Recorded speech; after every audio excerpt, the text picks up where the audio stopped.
Bismillahirrahmanirrahim, walhamdulillah, wassalatu wassalamu ala rasulillahi wa ba'd. Fa ikhwani wa akhwati fillah, kaum muslimin wal muslimat yang saya cintai dan saya muliakan, rahimani wa rahimakumullah. Semoga Allah Azza wa Jalla senantiasa mencurahkan rahmatnya kepada kita sekalian. Terkait dengan puasa di bulan Syawal, maka ada 5 permasalahan yang ingin kami sampaikan. Yang pertama adalah tentang hukum dan keutamaan puasa Syawal. Maka para ulama mayoritasnya berpendapat hukumnya adalah sunnah. Dan termasuk sunnah yang sangat ditekankan karena pahalanya sangat besar. Dalam hadis riwayat Muslim dari sahabat yang mulia Abu Ayyub Al-Ansari radhiyallahu anhu, Rasulullah sallallahu alaihi wasallam bersabda, "Man shoma Ramadhana thumma atba'ahu sittan min Syawal kana kasiyamid dahar." Barang siapa berpuasa Ramadan kemudian dia ikutkan dengan puasa 6 hari di bulan Syawal, maka dia seperti berpuasa 1 tahun. Bagaimana hitungan sampai jadi 1 tahun? Dijelaskan dalam hadis yang diriwayatkan Imam Ahmad dari sahabat yang mulia Thauban radhiyallahu anhu, Rasulullah sallallahu alaihi wasallam bersabda, "Man shoma Ramadhana fa syahrun bi 'asharati ashhurin wa siyamu sittati ayamin ba'dal fitri fadzalika tamamu siyamis sanati." Barang siapa berpuasa Ramadan, maka itu adalah 1 bulan yang dilipat gandakan pahalanya seperti 10 bulan. Dan puasa 6 hari setelah Idul Fitri dilipat gandakan 10 kali menjadi 60 hari atau 2 bulan. Maka dengan itu menjadi sempurna 1 tahun. Subhanallah, ini menunjukkan kepada kita luasnya rahmat Allah Tabaraka wa Ta'ala. Baik, kemudian yang kedua, tentang urgensi dan hikmahnya. Indikasi ibadah kita di bulan Ramadan diterima. Walaupun bukan dengannya kita bisa memastikan, tapi itu adalah sebuah indikasi yang menunjukkan amal kita diterima. Sebagaimana kata Al-Hafidh Ibn Rajab rahimahullahu ta'ala, "Anna mu'awadat as-siyam ba'da siyami Ramadan alamatu ala qabuli sawmi Ramadan." Bahwasannya membiasakan puasa setelah puasa Ramadan adalah tanda diterimanya puasa Ramadan kita. Fa innallaha idza taqabbala 'amala 'abdin waffaqahu li amalin salihin ba'dahu. Karena sesungguhnya Allah apabila menerima amalan seorang hamba, maka Allah akan berikan hidayah kepada hamba tersebut untuk melakukan amal soleh setelahnya. Jadi jemaah sekalian, ini sebuah indikasi kuat bahwa amalan kita diterima apabila kita diberikan hidayah untuk melakukan amal soleh yang lain setelah melakukan amalan sebelumnya. Sebagaimana juga firman Allah, "Hal jazaa'ul ihsan illal ihsan." Tidaklah balasan terhadap kebaikan itu kecuali kebaikan juga. Kemudian juga para ulama menyebutkan puasa Syawal ini seperti sholat sunnah rawatib. Sholat-sholat sunnah yang mengikuti sholat wajib, baik sebelum maupun sesudahnya. Maka dia akan menjadi penyempurna kekurangan-kekurangan yang terdapat dalam sholat wajib kita. Begitu pula puasa sunnah di bulan Syawal, maka akan menjadi penyempurna kekurangan-kekurangan yang kita lakukan selama berpuasa Ramadan. Juga hikmahnya sangat besar, agar kita terbiasa terus-menerus beramal soleh, bukan hanya di bulan Ramadan saja. Karena tugas kita beribadah kepada Allah adalah sepanjang hayat kita. Sebab itulah tujuan hidup kita. "Wa ma khalaqtul jinna wal insa illa liya'budun." Kata Allah, tidaklah aku menciptakan jin dan manusia kecuali agar mereka beribadah kepada aku saja. "Wa'bud rabbaka hatta ya'tiyakal yakin." Kata Allah, beribadahlah kepada Rabbmu sampai datang kepadamu kematian. Dan di bulan Ramadan setan terbelenggu. Setelah bulan Ramadan setan terlepas. Sehingga posisi kita sangat berbahaya. Oleh karena itu dengan mendekatkan diri kepada Allah, kita semakin aman dari gangguan dan godaan setan. Ini urgensi dan hikmahnya. Baik. Kemudian permasalahan yang ketiga. Kapan waktu awal dan akhir puasa Syawal? Disebutkan oleh para ulama bahwa bolehnya mulai berpuasa Syawal sejak tanggal 2 Syawal. Jadi sudah boleh berpuasa Syawal sejak tanggal 2 Syawal atau sehari setelah Idul Fitri. Sampai kapan? sampai akhir bulan Syawal. Namanya juga puasa Syawal. Maka boleh dikerjakan selama bulan Syawal. Apakah harus berurutan atau boleh selang-seling? Jawabannya boleh. Tidak masalah. Kita lakukan 6 hari asalkan selama bulan Syawal. Ya. Jadi tidak mengapa walau tidak berurutan. Hanya saja jemaah sekalian, sebagian ulama memberi nasihat. Hendaklah puasa Syawal itu jangan dilakukan langsung besoknya setelah Idul Fitri. Kenapa? Karena hari-hari itu adalah hari-hari yang kita masih banyak bersilaturahmi, mungkin banyak tamu yang datang, sehingga mereka kita suguhkan makanan dan minuman.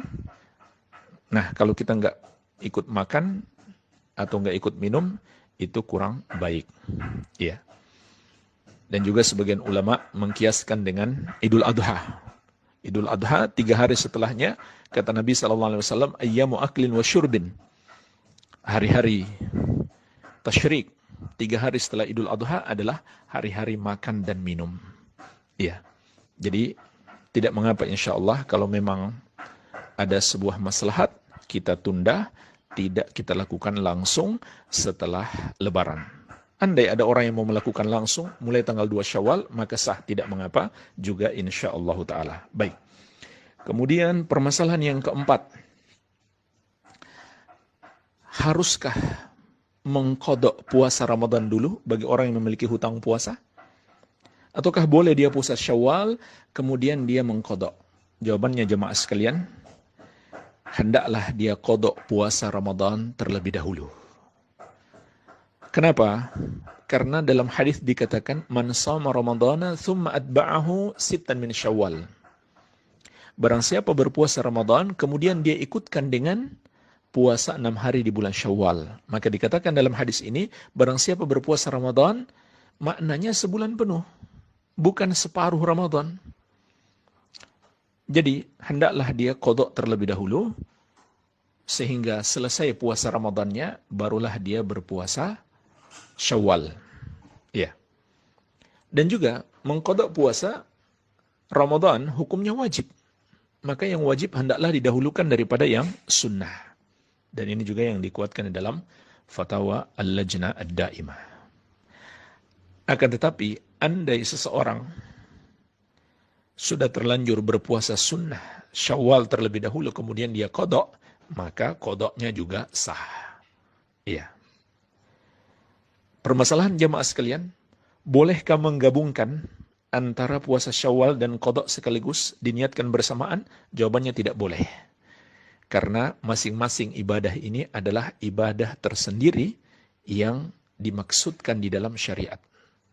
Beda dengan ibadah yang tidak dimaksudkan secara bersendirian. Contohnya, sholat tahiyatul masjid. Nabi SAW hanya mengatakan barang siapa yang masuk masjid kemudian dia sholat 2 rakaat. Jadi sholat apa saja sehingga dia boleh niatkan. Sholat sunnah wudu sekaligus tahiyatul masjid. Maka ini boleh digabungkan. Adapun puasa Syawal dengan qadha puasa Ramadan, ini tidak boleh digabungkan. Apalagi hadisnya sudah jelas. Siapa yang berpuasa Ramadan, kemudian dia ikutkan dengan 6 hari di bulan Syawal. Jadi tidak boleh digabungkan niatnya. Ya. Dan boleh dia gabung dengan puasa Senin Kamis. Karena puasa Senin Kamis bukan puasa yang dimaksudkan secara bersendirian. Puasa apapun bertepatan dengan Senin dan Kamis, insya Allah boleh digabungkan. Ya. Nah, jemaah sekalian, mungkin ada orang berqadha puasa Ramadan lalu sampai habis waktu sehingga dia tidak sempat puasa Syawal. Maka pertanyaannya, bolehkah dia mengqadha puasa Syawal? Jawabannya insya Allah dibolehkan. Ini yang dikuatkan oleh Syekh Ibnu Utsaimin rahimahullahu taala. Kalau seseorang meninggalkan puasa Syawal sampai habis waktunya karena uzur, maka boleh dia qadha di bulan berikutnya. Seperti karena dia sakit atau qadha puasa Ramadannya terlampau banyak sehingga menghabiskan waktu sebulan Syawal, sehingga dia tidak punya waktu lagi untuk menyelesaikan 6 hari di bulan Syawal. Maka tidak mengapa insya Allah kemudian dia qadha puasa Syawal di bulan-bulan berikutnya. Baik.